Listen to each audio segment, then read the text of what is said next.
once in a deep meditation, I had this connection with the Buddha, who was like sitting in a triangle shape in the middle of the void, and explained me kind of this, and I was like, and many more things, and I said, if you are telling me all of this, why I am not enlightened?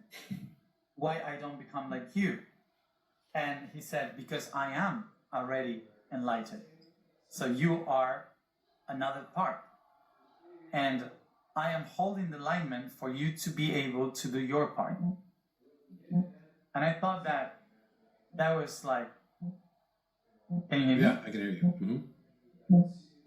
Mm-hmm. Sounds like your heartbeat. Yeah, but I don't know what it is because it's your prop. Like... It's your prop to make the point about the heart.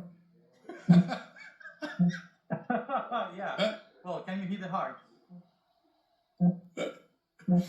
Well, so yeah, it's weird because there's nothing happening in my phone. I don't know what's happening. That's so weird. Wow. Okay, that was weird. So that was the call of the heart.